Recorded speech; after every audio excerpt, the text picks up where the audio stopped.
Ceritakan sih kronologisnya sampai akhirnya diputuskan untuk melaporkan gitu. Iya, jadi begini, ini kan sebetulnya kasus yang sudah lama sekali. Ini luka lama yang dibuka kembali oleh saudari Fiha. Jadi sebetulnya pada tahun 2019 lalu itu kan sudah jelas ya duduk perkara kasus ini, bahwa hasil tes DNA yang dikeluarkan oleh lembaga Eijkman itu sudah menunjukkan bahwa klien saya bukanlah ayah biologis dari anak tersebut.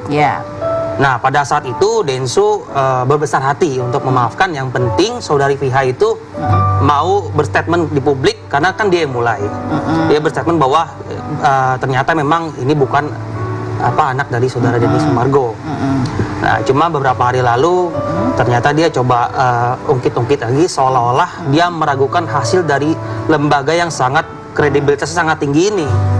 Gitu. Jadi ini laporan pencemaran nama baik yang dianggap mencemarkan nama baik, apanya, part mana gitu? Jadi sebetulnya kan 4 tahun lalu dia juga sempat mengungkapkan untuk ingin tes DNA yang kedua.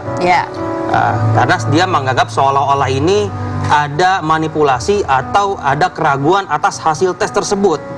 Ya kan, karena sebetulnya ini sudah cukup, udah membuktikan bahwa klien saya bukan ayah dari anak tersebut. Jadi lebih kepada ada yang menjadi masalah adalah karena adanya dugaan bahwa DJ Verni menuduh adanya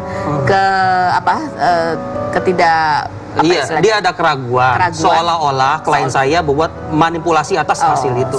Kalimat yang mana yang kemudian itu mengundang interpretasi dugaan bahwa Verni itu seolah-olah mengatakan ada kecurigaan manipulasi gitu ya. Kita lihat kalimatnya ya. Ini kan kalimat dia yang diposting gitu ya. Luar biasa perjuanganku, semangat nak gitu ya. Tes DNA 2 kali yuk biar tambah mengejutkan lagi gitu. Kan kemarin rumah sakit pilihan dia, dokter pilihan dia, gantian dong rumah sakitnya dari saya. Apakah dari statement ini ada yang kemudian menjurus secara kalimat bahwa itu ini saya perlu klarifikasi dulu ya. Bahwa sebetulnya penunjukan lembaga Eijkman itu disepakati oleh kedua belah pihak. Lalu pada saat hasil tes itu keluar, itu harus dihadiri oleh 2 orang saksi masing-masing pihak. Dari saudara Fiha dan juga saudara Densu. Termasuk pada saat pengambilan sampel ya? Iya, termasuk pada saat membuka hasilnya Densu meminta dia membuka duluan.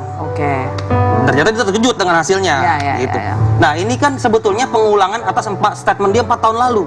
Dia minta tes DNA ulang. Ya kan? Tapi waktu itu Densu kan sempat bilang nggak masalah. Nggak masalah. Cuma saya sebetulnya secara sebagai kuasa hukumnya keberatan. Karena ini nggak akan ada habisnya. Nggak akan ada habisnya. Nanti siapa yang bisa jamin dia nggak minta yang ketiga kali? Gitu. Nah, ini sebenarnya ada juga statement dia sebelumnya ya. Kenapa ini muncul adalah salah satunya karena dia ngerasa bahwa pihak Denny Sumargo tuh mengungkit-ungkit lagi. Nih dia bilang nih ya. Saya tidak pernah bikin heboh kok, tapi kenapa tiba-tiba saya diserang oleh netizen? Karena apa? Karena dia sendiri yang selalu mengungkit. Jadi yang belum move on dari permasalahan ini dari pihak sana ya, bukan dari saya. Dan saya pun selama ini diam.